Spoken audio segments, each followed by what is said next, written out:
ادب کا تعلق رکھتا ہے۔ اللہ کے ہر ولی کا محب بھی ہے، اس کا ادب بھی کرنے والا ہے، اور علماء ربانیین کا محب اور ان کا ادب کرنے والا ہے۔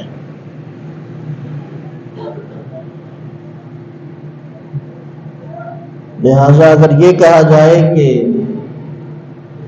اہل سنت کا طرح امتیاز یہ ہے کہ یہ صاحبان محبت ہیں،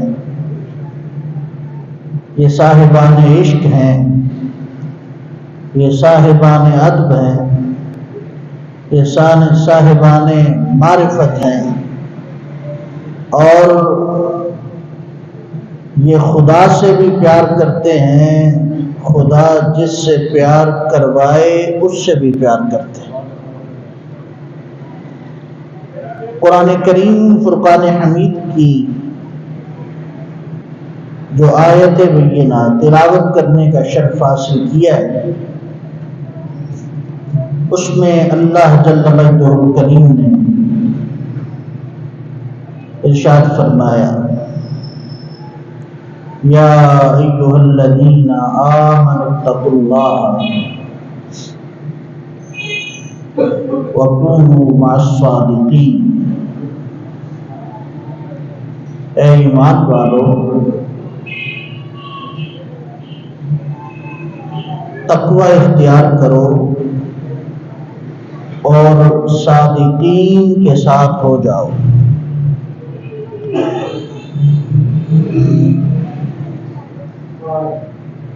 اللہ تعالیٰ نے اہل ایمان سے کلام فرمایا،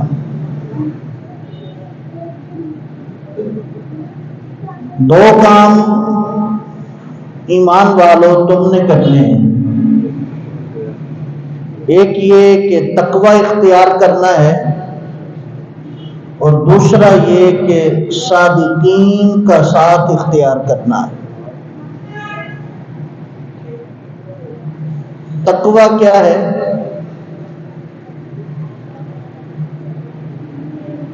عام تعریف تقوی کی جو آپ اکثر سنتے ہیں وہ یہ کہ کارزار حیات میں زندگی کو اس طرح گزارنا کہ جیسے جنگل میں سے گزرنے والا شخص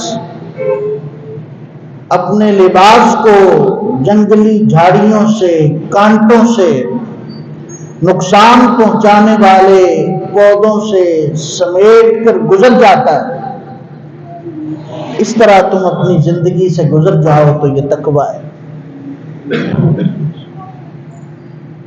وہ جھاڑیاں اور وہ کانٹے اور وہ نقصان دینے والی چیزیں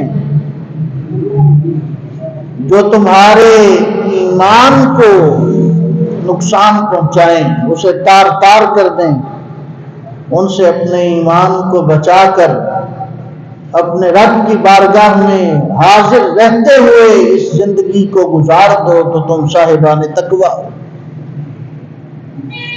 ایک تعریف یہ کہ ہر اس مقام پر پائے جاؤ جہاں پائے جانے کا اللہ کا امر ہے، اور ہر اس مقام سے غیر حاضر رہو جہاں سے غیر حاضر رہنے کا اس کا حکم ہے۔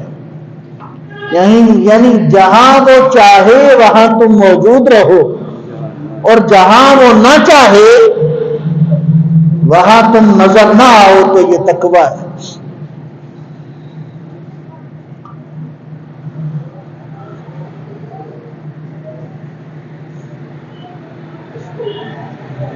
علماء فرماتے ہیں کہ تقوی کی 3 منازل ہیں، تقوی کے 3 درجے ہیں۔ جو ان 3 درجوں کو اختیار کرے، جو ان 3 منازل کا مسافر بنے تو کہیں گے ہاں صاحب تقوی ہے۔ پہلی منزل تو یہ کہ وہ ترک الکفر و شرک، کفر اور شرک کو ترک کرے.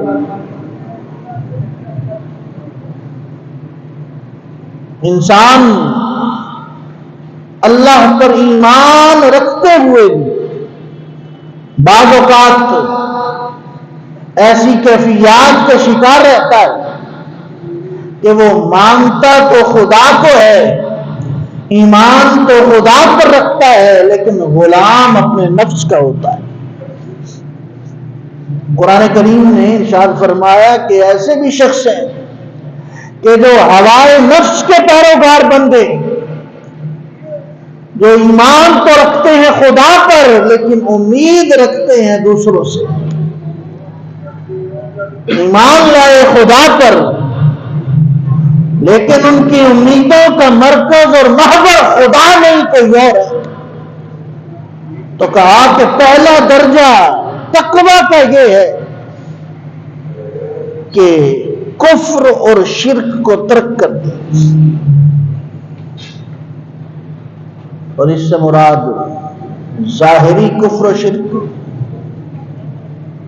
اور باطنی کفر و شرک. دوسرا درجہ کہا، دوسرا درجہ یہ ہے کہ ترک السیئہ، پھر گناہوں کو ترک کر دے.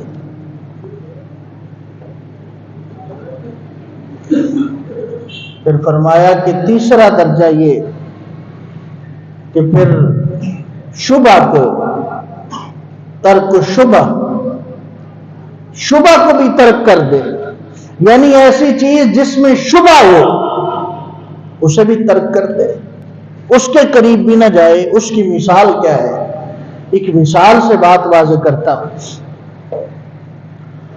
اللہ، حضرت امام اعظم ابو حنیفہ رضی اللہ تعالی عنہ، حضرت نعمان بن ثابت، آپ کے پاس ایک شخص حاضر ہوا اور اس نے آ کر سوال کیا. سوال دعا کا تھا کہ دعا فرمائیں، میری بکری گم ہو گئی ہے، آپ دعا کریں کہ وہ مل جائے. آپ نے دعا کر دی. اچھا، جب دعا کر دی تو کچھ دیر کے بعد آپ کی مجلس لگی ہے، آپ نے کچھ قصاب جو آپ کے شہر کے رہنے والے تھے انہیں بلایا اور بلا کر پوچھا کہ بتاؤ کہ ایک بکری کی عمر کتنی ہو سکتی ہے؟ انہوں نے کہا جی کہ اگر اسے کوئی ذبح نہ کرے اور تبھی موت مرے تو ممکن ہے 7 سال تک زندہ رہے.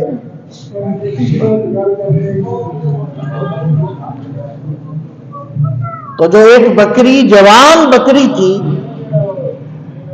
اگر وہ گم گئی ہے تو 7 سال کے عرصے تک وہ زندہ رہ سکتی ہے. 7 سال کے بعد گمان یہی ہے، غالب امکان کہ وہ ختم ہو جائے گی، یا کوئی کسی نے پکڑ لیا تو ذبح کر لے گا، وگرنہ تبھی موت مر جائے گی. اچھا، آپ نے ان سے یہ بات معلوم کر لی. وہ قصاب چلے گئے، درس چلتا رہا. اس کے بعد 7 سال تک حضرت امام اعظم ابو حنیفہ نے کبھی بکری کا گوشت نہیں کھایا، بازار سے خرید کر ہی نہیں لائے. ایک دفعہ آپ کے شاگردوں نے سوال کیا، کہا کبھی گوشت کھایا ہی نہیں بکری کا، کیا سبب ہے؟ کبھی بازار سے خرید کر لانے کا کہا ہی نہیں، سوال ہی نہیں کیا. تو حضرت امام اعظم ابو حنیفہ نے کہا کہ تمہیں معلوم ہے ایک دفعہ ایک شخص آیا تھا بکری گمنے کے ملنے کی دعا کروانے. ہاں حضور یاد ہے، ایک شخص آیا تھا، اس نے کہا تھا بکری گم گئی ہے، اس کے ملنے کی دعا کریں، تو آپ نے دعا کی تھی. آپ نے کہا اس کے بعد میں نے قصابوں کو بلایا تھا تاکہ پتہ چلے کہ کتنی عمر ہوگی اس کی، کب تک زندہ امکاناً رہ سکے گی. تو انہوں نے کہا تھا 7 سال. کہا 7 سال تک اس بکری کے زندہ رہنے کی ممکنہ عمر تھی کہ طبی طور پر اتنی عمر اس کی ہوتی ہے. وہ بکری جو میرے شہر میں چوری کر لی گئی تھی نعمان ابن ثابت نے یہ پسند نہیں کیا کہ اپنے رب کا بندہ ہوتے ہوئے اس کے جسم کے اندر ایک ایسی بکری کا گوشت آئے جس کو چوری کرنے والے نے چوری کر لیا تھا اور وہ اس کا جزو بدن بنے. کل اگر اللہ رب العزت نے سوال کر لیا کہ تیرے جسم میں وہ چوری شدہ بکری کا گوشت آیا ہے تو کیسے جواب دے گا نعمان ابن ثابت؟ اس لیے 7 سال تک میں نے بکری کے گوشت نہیں کھایا.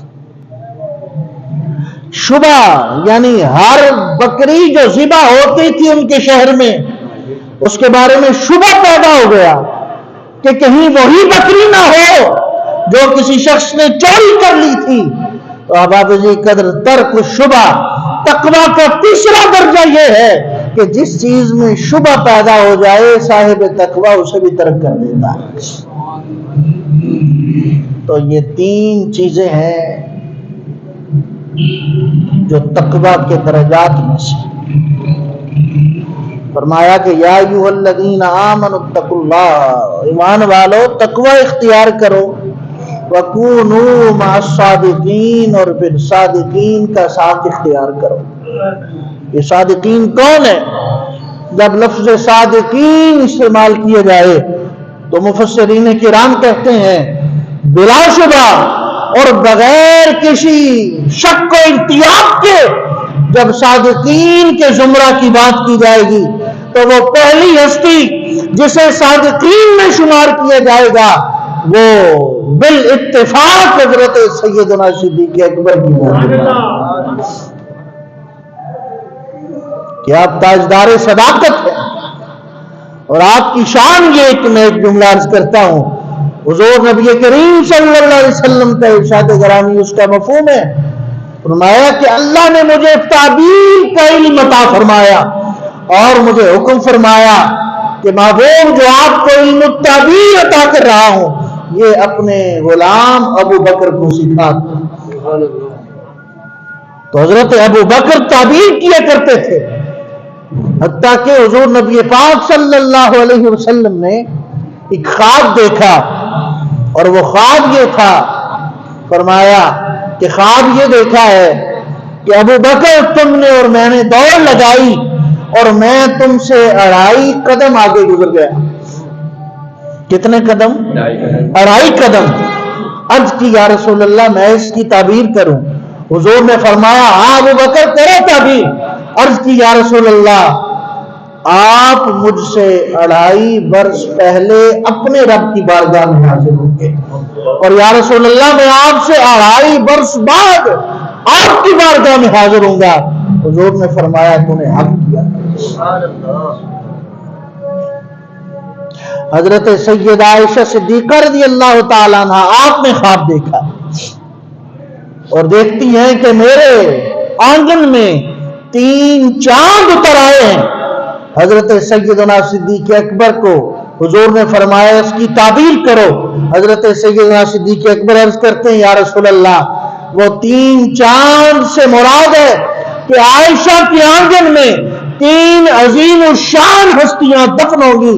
جب حضور نبی پاک صلی اللہ علیہ وسلم کا وصال پرانوار ہوا اور آپ حضرت عائشہ صدیقہ کے حجرہ میں دفن ہوئے تو اس روز حضرت سیدنا صدیق اکبر نے کہا تھا عائشہ ان 3 عظیم الشان میں سے ان تینوں میں سے سردار تیرے حجرے میں آئے تھا.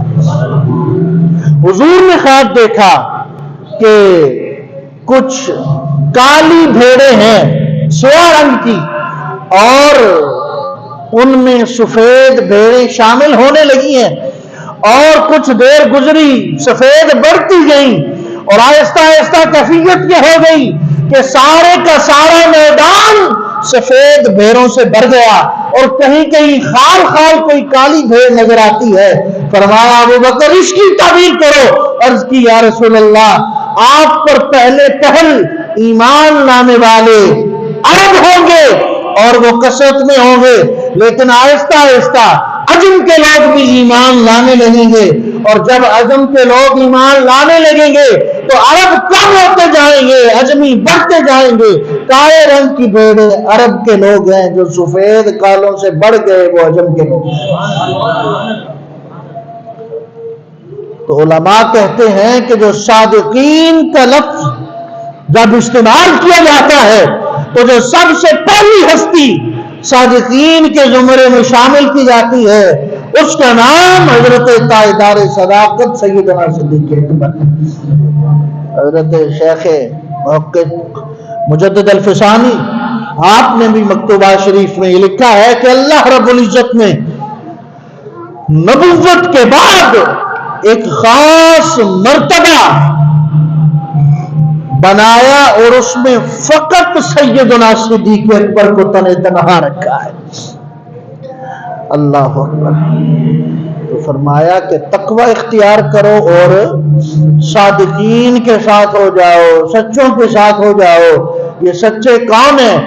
سچا وہ نہیں جو فقط دنیا کا ساتھ نبھانے والا ہو، سچا وہ نہیں جو دنیا داری کا معاملہ نبھانے والا ہو، سچا وہ ہے جو دنیا میں بھی ساتھ نبھانے والا ہو، کل قیامت میں بھی ساتھ نبھانے والا ہو۔ لوگوں، عام لوگ دنیا میں ایسے ہوتے ہیں جو ظاہراً دوستیاں نبھانے والے ہیں، اب ابھی جی قدر اہل اللہ کہا کرتے ہیں کہ بے شمار دوست تو ایسے ہیں جو وفادار نہیں بے وفا ہوتے ہیں، لیکن وہ دوست جو خدا کے دوست ہوں اور پھر تم ان کے دوست بن جاؤ، خدا ان کا دوست رہے اور تم بھی ان کے دوست بن جاؤ۔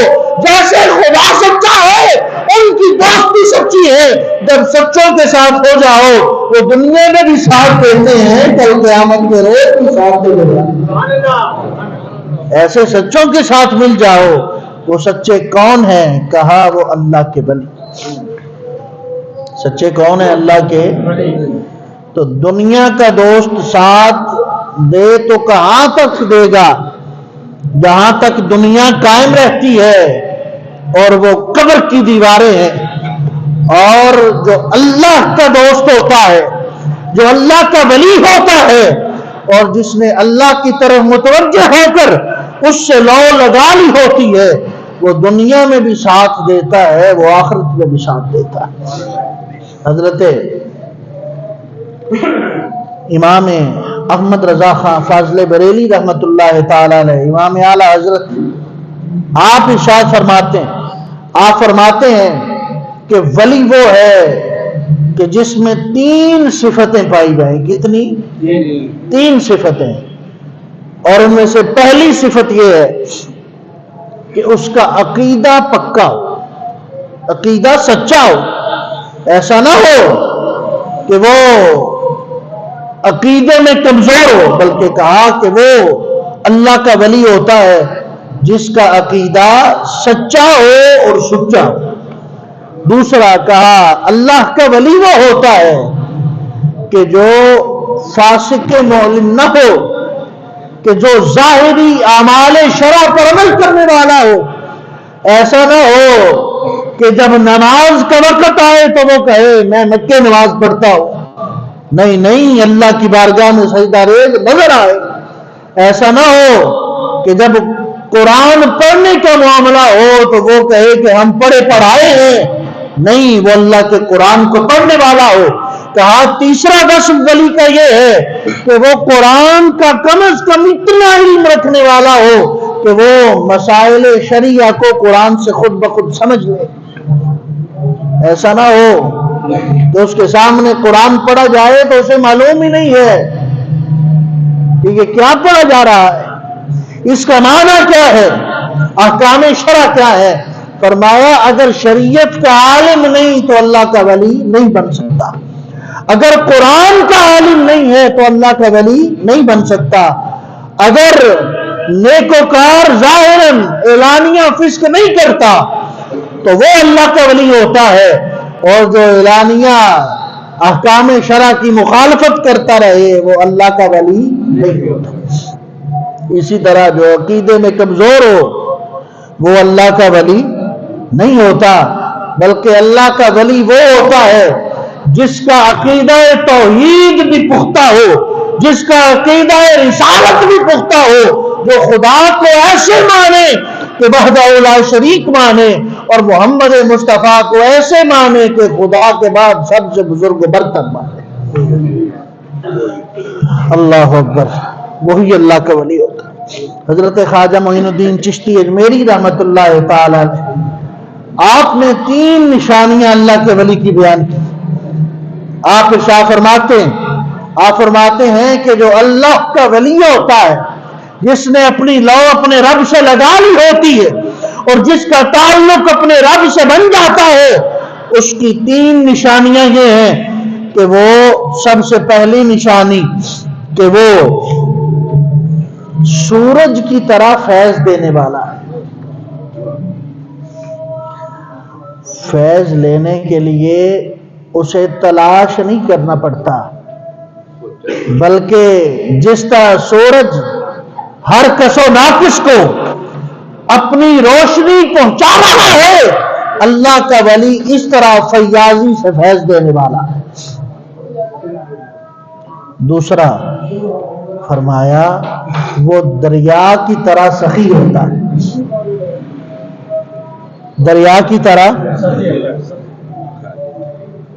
کہ دریا اپنے کنارے پر آنے والے کسی کو روکتا نہیں ہے کہ مجھ سے پانی نہ پی، چاہے جانور آئے وہ بھی پی رہا ہے، چاہے انسان آئے وہ بھی پی رہا ہے، تو جتنا چاہے نکال کر لے جا، وہ تجھے روکتا نہیں ہے، بلکہ دریا کی طرح اللہ کا ولی ہوتا ہے۔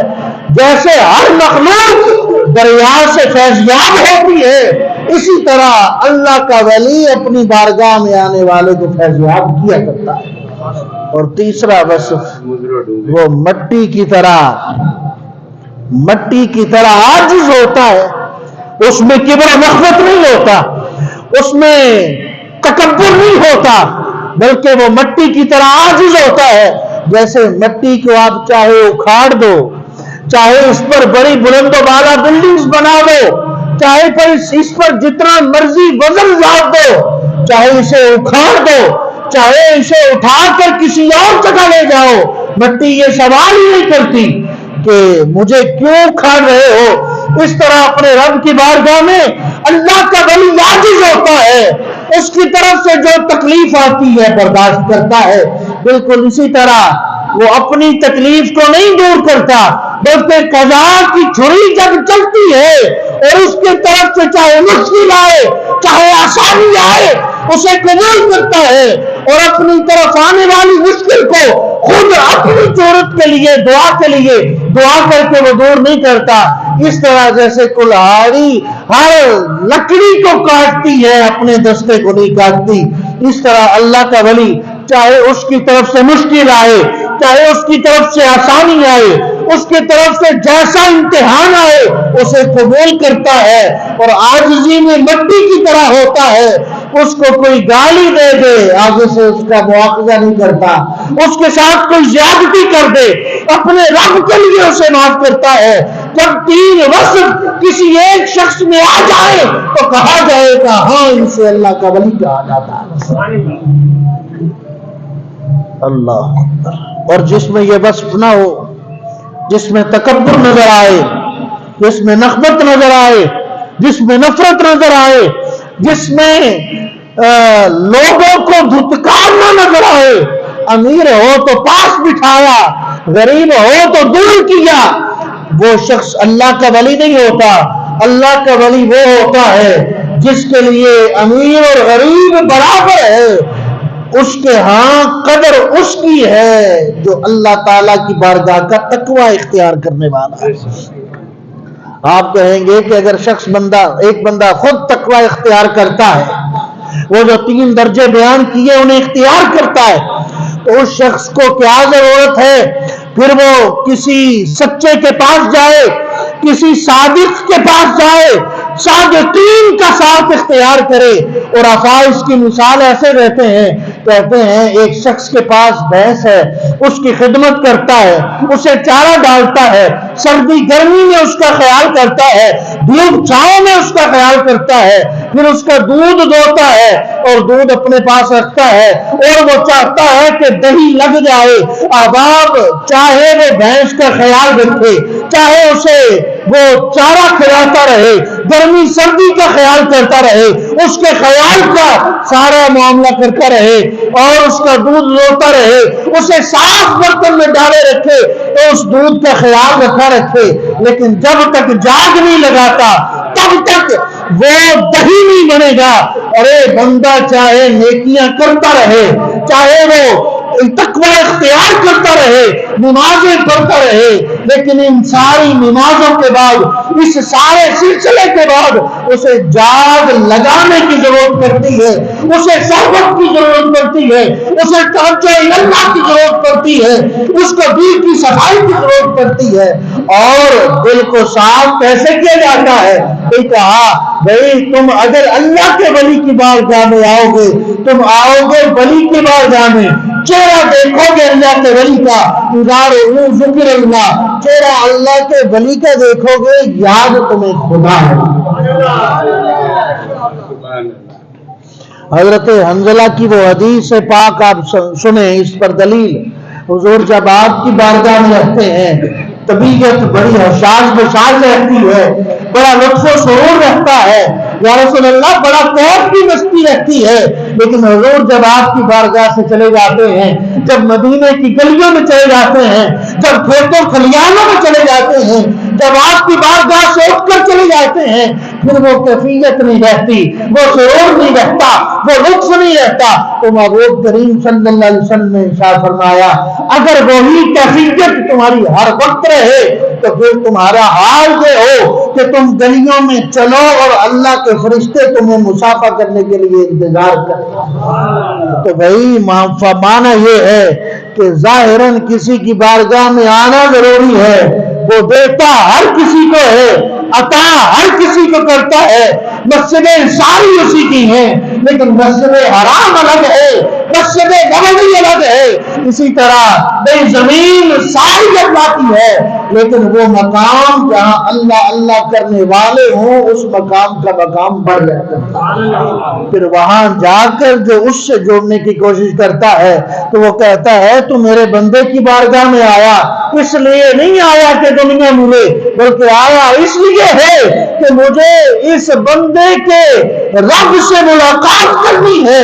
یہ اللہ اللہ کرنے والا ہے، اللہ کی نظر اور اس کی عنایت اس پر ہے، ممکن ہے کہ اس کی نیکی کے سبب سے مجھے بھی کچھ توجہ مل جائے۔ تو کہا کہ جب تو اللہ کے بندے کی بارگاہ میں آئے گا جیسے وہ ہمارے قریب رہتا ہے اس طرح تو بھی ہمارے قریب ہو جائے۔ آئیے حضرت ہند الولی حضرت خواجہ معین الدین چشتی اجمیری کا تذکرہ کرنا چاہتا ہوں۔ وہ ذات پاک جو 12 واسطوں سے محمد مصطفیٰ کی اولاد ہے، اس کی شان یہ کہ ماں کا لقب ام البرا ہے، یعنی پرہیزگار خاتون، ایسی پرہیزگار کہ زمانے میں اس جیسی پرہیزگار کوئی نہیں۔ حضرت خواجہ معین الدین چشتی اجمیری جب پیدا ہوتے ہیں ابتداً آپ نے اپنی والدہ معجزہ سے علم دین حاصل کیا، اور آپ کی والدہ کے علم کا عالم یہ کہ لوگ آپ کے گھر کوئی مسئلہ پوچھنے آتے تو خواجہ اجمیر کہتے ہیں، خود بیان کرتے ہیں، میں گھر کے دروازے پر آتا، کوئی سوال کرتا مجھ سے کہ فلان شرع کا مسئلہ بتاؤ، تو میں جا کر اپنی والدہ کے سامنے سوال کرتا، اماں جان کوئی شخص یہ مسئلہ پوچھنے آیا ہے، وہ مجھے بیان کرتی، میں ان سے سن کر لوگوں کو بیان کرتا۔ آپ کہتے ہیں ایک روز میرے ذہن میں یہ خیال آیا کہ دنیا فانی ہے، یہاں سدا کسی نے نہیں رہنا، سدا نہ باغے بلبل بولے تو سدا نہ باغ بہارا، سدا نہ ماپے حسن جوانی تو سدا نہ صحبت یارا، ادھر کسی نے سدا نہیں رہنا، ایک دن دنیا سے ہر ایک نے جانا ہے۔ ابھی تو بھان لوگوں میں قائم ہے، لوگ مسئلہ پوچھتے ہیں، میں اپنی ماں کے پاس آتا ہوں، وہ بیان کرتی ہیں، میں مسئلہ بیان کر دیتا ہوں، لوگ سمجھتے ہیں کہ عالم ہو گیا ہے، کل جب ماں دنیا میں نہ رہے گی، یہ اپنے رب کی بارگاہ میں چلی جائے گی، پھر میں کیا کروں گا؟ اس اندیشے کا اظہار اپنی ماں کے پاس کیا تو والدہ مائدہ نے ایک جملہ اظہار فرمایا کہ ہاں اب جب میں زندہ ہوں مسئلہ پوچھنے اندر آ جاتے ہو میرے پاس پوچھ کے لوگوں کو بتا دیتے ہو. اب معاملہ اس طرح چلتا ہے، جب میں دنیا سے چلی جاؤں گی نا پھر ایسا کرنا، تیرے سے کوئی مسئلہ پوچھے تجھے نہ آئے تو کالم لے لینا، اس پر مسئلہ لکھ لینا اور میری قبر پہ آ جانا. اے میرے بیٹے سوال کرنا، تیری ماں تجھے تب بھی جواب دے گی، تیری ماں تجھے جواب دے گی. حضرت خواجہ اجمیر کہتے ہیں ایک بار ایک شخص میرے پاس آیا، اس نے جو مسئلہ پوچھا میں نہیں جانتا تھا. میں نے کہا میری ماں نے نصیحت کی تھی لکھ لو کاغذ پہ اور لے آؤ میری قبر پہ. میں نے اس طرح کیا، شام کے وقت میں نے کاغذ پر سوال لکھا، اپنی ماں کی بارگاہ میں لے گیا، میں نے وہاں مسئلہ رکھ دیا اور رات اپنے گھر آ گیا. جب صبح میں واپس پہنچا تو میں نے دیکھا جب میں چھوڑ کے گیا تھا تو اکیلا سوال تھا، جب واپس آیا ہوں تو جواب دوبارہ اس پر لکھا گیا. اللہ اکبر. آپ کہیں گے کہ ماں نے قبر سے باہر آ کے نہیں، جو اللہ کا نظام ہے وہ رجال الغیب کے ذریعے سے کام کرواتا ہے. یہ تو پرانی بات ہے نا، آپ نے دور حاضر ابھی صدی گزری ہوگی، زیادہ سے زیادہ دیکھا. حضرت پیر مہر علی نے کہا تھا او مرزا کاغذ قلم لے آ، اور کاغذ تو بھی رکھ، میں بھی رکھتا ہوں، قلم تو بھی رکھ، قلم میں بھی رکھتا ہوں. بھائی جیتے گا وہ جس کا قلم خود لکھے. اب آپ دنیا میں دیکھا مرزا کے سامنے نہیں آیا، سوال کرنے والے نے کہا حضور اعلی حضرت مہر علی آپ نے ایسا دعویٰ کر دیا کیسے؟ کہا بھائی میں نے خود نہیں کیا، محمد مصطفیٰ نے مجھے کہا تھا مہر علی آج جیسا کہے گا ویسا ہوگا. اور یہ جو مائی جس نے دعویٰ کیا تھا اگر یہ مہر علی عام نہیں ہے تو وہ مائی بھی عام نہیں ہے. یہ مہر علی حضور غوث العظم کا بیٹا ہے اور وہ حضرت سنجری اور معین الدین چشتی اجمیری محمد مصطفیٰ کے بیٹے امام موسیٰ کاظم کا 6 راستوں سے بیٹا ہے. اور آپ کی والدہ کون ہے؟ یہ حضرت غوث پاک کی چچا زاد بہن ہے، یعنی حضرت غوث پاک ان کے ماموں ہیں. اب آپ اگر پیر مہر علی عام نہیں ہے تو معین الدین چشتی اجمیری کی ماں بھی عام نہیں ہے، اس کا بھی رسول اللہ سے کوئی تعلق ہے، اس کا بھی رسول اللہ سے کوئی پیار ہے. جب کوئی ان کا ہو جاتا ہے پھر زمانہ اس کا ہو جاتا ہے. یہی معین الدین جب چلے کہ میں اب شیخ تلاش کروں. آج تو آپ جہاں جاتے ہیں، وہ ایک شخص ہمارے پیر صاحب کا بیعت ہوا تو میں نے دیوان صاحب اس سے پوچھا، اس سے کہا کہ تکیے یہ بیعت ہوئے ہیں، تو میں آخیا میں جتھے جمع بیعت ہوا ہمارا تو مزاج یہ. لیکن پہلے لوگ ہر آنے والے کو بیعت بھی نہیں کرتے تھے، پہلے اس کے دل کو دیکھتے، اپنی طبیعت کا مزاج کا کیفیت کا ہوتا اسے بیعت کرتے. اگر اس کی کیفیت اور ہوتی کسی اور صاحب نظر کے پاس بھیجتے. حضرت خواجہ معین الدین جب بغداد پہنچے تو کسی کے ہاتھ میں اپنا ہاتھ دوں. آپ خود بیان کرتے ہیں میں کبھی کسی ولی کے در پر، کبھی کسی ولی کے در پر میں جس طرح پر جاتا مجھے ایک آواز آتی کسی اور کے در پر جا. معین الدین تیرا حصہ ہمارے پاس نہیں. کہتے ہیں میں پریشان ہوا، میرے دل میں اضطراب آیا اور میں رونے لگا اور چیخوں پکار کرنے لگا اور میں گلیوں میں چلتا چلتا ایک صاحب نظر کے در پر پہنچا. میں نے کہا میں علم پڑھ آیا ہوں، میں نے کہا کتابیں پڑھ آیا ہوں، ظاہری علم شریعت سیکھ آیا ہوں، اب مجھے بیعت کر لو. میں تمہارے پاس سوالی بن کر آیا ہوں، کیوں مجھے بیعت نہیں کرتے؟ ہر کسی کو کرتے ہو، میں رسول کی آلی مجھے میرا حصہ کیوں نہیں دیتے؟ جب میں نے درد کے ساتھ یہ بات کی تو اللہ کا رنگ بہر آیا. اس نے میرے ہاتھ سے پکڑا اور مجھے قریب کیا اور مجھے کہا اے معین الدین ہم ہر ایک کو بیعت کرتے ہیں جو آتا ہے، جو مانگتا ہے اسے دیتے ہیں، عطا کرتا ہے کرتے ہیں. لیکن معین الدین تیرا معاملہ اور ہے، لوگ خالی آتے ہیں تو بھرا ہوا آیا ہے.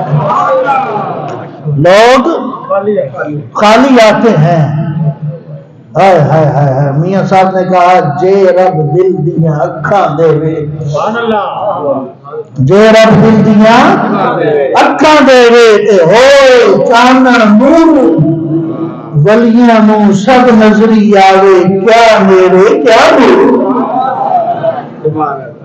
معین الدین ہم نے تیرے دل پر نظر ڈالی ہے، لوگ آتے ہیں خالی کاسا لے کر تو ہم خیرات بھاگ لیتے ہیں، معین الدین تو خالی آئے ہی نہیں ہے، تو آیا ہے بھرا ہوا، اب تجھے وہ عطا کرے گا جو تجھ سے زیادہ بھرا ہوا ہو۔ چلتے چلتے حضرت عثمان ہربری کی بارگاہ میں آئے، اور جب بارگاہ میں آ گئے تو اقرار اعلان کیا، آج جو عثمان ہربری کو دیکھے گا اسے اللہ جنت عطا کرے گا۔